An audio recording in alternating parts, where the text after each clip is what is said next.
Hi campers, this is Kazooie here. Anyways, I hope you all are doing well. I would love to be together with all of you, but since things have been a little unusual with this coronavirus, I wanted to share a little bit with you. Right now, I'm on my back deck. It's a little breezy, so I put my Mount Gilead sweatshirt on just to feel like we're at camp. And I just really pray that you're all doing well. But right now, I'd like to share a little lesson with you. I title it Walls. Now, walls are things in our life that maybe something that freaks us out, a stumbling block, things that are hard to go around, things that are hard to go through. And so I wanted to share a story with you about someone else who had these walls. And some of you probably guessed this already, but that is Joshua. So I'm taking this from Joshua chapter 6. And Joshua was the leader of the Israelites, and God promised them that they would have the promised land. And so Joshua was leading them to this. And God told Joshua, Joshua, be strong and courageous because I am with you. Follow my laws and be strong and courageous. So they get to Jericho, and before they could have their freedom, they had to fight this battle. They had to beat Jericho. So they get to Jericho, and oh my goodness, the wall is huge. Some say that the wall was 5 to 6 feet thick. So further than I can even spread my arms, that's how thick the wall was. So they're not just gonna push it through or blow it over. And the wall was about 15 to 17 feet high. So they're not just gonna jump over it either. So it seemed really daunting. God promised them this land, but yet they had to fight this city to get there and to have their freedom. But God tells Joshua, this is what I want you to do, Joshua. So he says, for 6 days, I want you and your men to march around the city. Then on the 7th day, I want you to march around the city 7 times. And while you're marching around 7 times, I want the priests to blow the trumpets.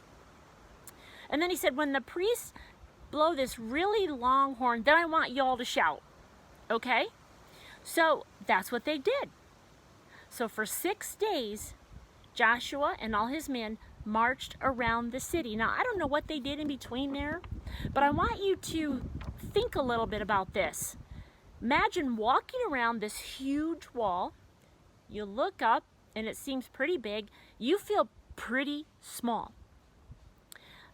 And I like to put myself in their shoes, and I would like to think that they felt stupid. You know, kind of like, wow, we're gonna win this battle by marching around these walls? Okay, God. And I'm imagining, maybe some of you have seen the VeggieTale movie. There's a pretty cool movie on this by VeggieTales. I would imagine that the people in Jericho were making fun of them, looking over the walls thinking, they think they're going to conquer this by marching around? They're nuts. All right? But the Israelites did just as God commanded them. They marched around 6 times. And on the 7th day, they marched around 7 times. And when the priest blew the long trumpet, they all shouted. And just as God said, the walls came tumbling down. And then they went in and they fought the people. So they did what God instructed. And I want us to think a little bit about, what are our walls?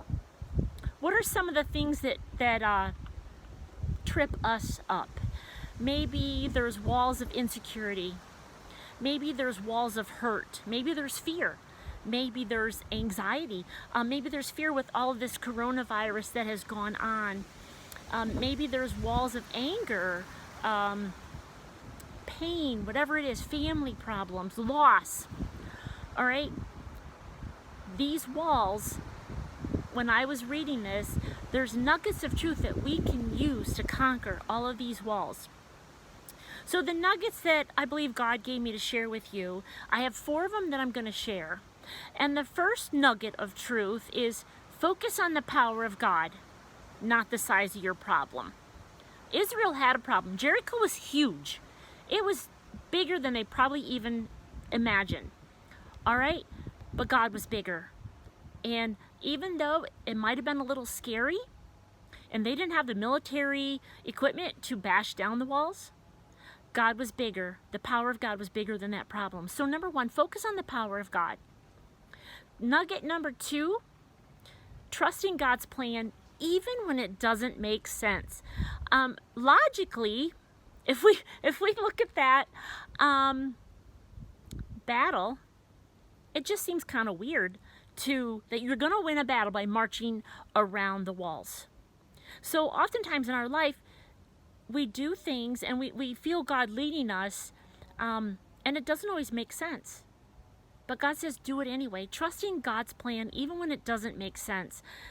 I don't imagine that the Israelites thought it was very easy doing that, but they did. They did it anyway. So nugget number two, trusting God's plan even when it doesn't make sense. Nugget number three, and this is a good one I like too. Do your part. Do your part. They had to keep putting one foot in front of the other. Even though God promised them this land, they didn't just sit back and sit around and sing around the campfire and wait for God to do everything. They still had to do their part. They still had to march. They had to put one foot in front of the other. And when the walls came down, they had to fight. So they still had to do their part. And just like us, we have to do our part. It's not always easy, but God says, hey, I will give you the strength. Do your part. I think oftentimes that, I know even myself, I've had the belief sometimes that, oh, you're a Christian, God will work everything out. But it is a battle. And John 16:33 says, in this world you will have trouble, but take heart. I have overcome the world. And so just to be reminded, do your part. The fourth little nugget is follow God every step. All right. One thing that has been neat about this coronavirus, if there's something neat, is I think everybody's had a little more time. So follow God every step. Take this time and dig into His Word. Read. When I read, I started praying. I make it a habit to say, God, give me some nuggets. Give me some things that pop out. And this time He gave me 4, okay, that I'm sharing with you. But give me some nuggets. Give me some truth. Show me, how this can relate to my life. What do you want me to learn from this? So read, pray, ask Him for wisdom. Ask Him what He wants you to get out of it. All right? And just take time to listen. So again, I'm going to repeat those 4 nuggets. The first one is focus on the power of God. All right? 2, trust in His plan even when it doesn't make sense. 3, do your part. And 4, follow Him every step of the way. I have a little object lesson that I just want to show you. It kind of goes with this. Okay, here we are. This here is you. All right? So that is to signify you. You as a person. Now I have some baking soda here, and that is to signify your walls. What is it in your life that is tricking you up? What is it that is hard just to conquer? Again, we talked about some of these. Maybe it's fear. Maybe it's your own insecurities. Maybe it's just feelings of worthlessness. No matter what it is, it seems like everybody has something. They might be different for each person, but so you can see, you here have stuff. All right, you have stuff in you, things that you want to overcome. All right, and you think about in your own life what they are. Okay, so now the only way to get rid of that stuff is, if you can see here, I have some vinegar, and that is to represent Jesus. So we have this stuff in our life, and when we try on our own, we're like, oh, I just can't get rid of it. I can't get rid of it. All right, the only way to get rid of that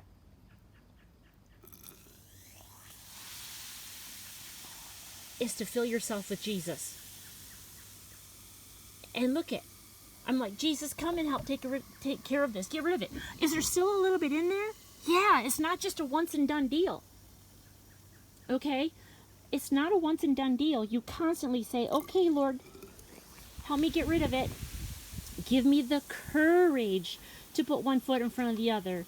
Give me the courage to go ahead and do things, even when I might look silly or I feel I look silly.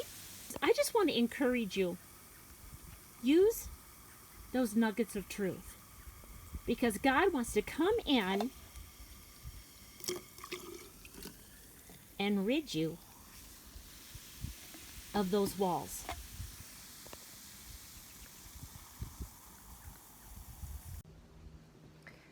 So that's all I have for you today. I pray that this ministers to you in some way. And I really miss you guys, love you, and I hope you have a great day.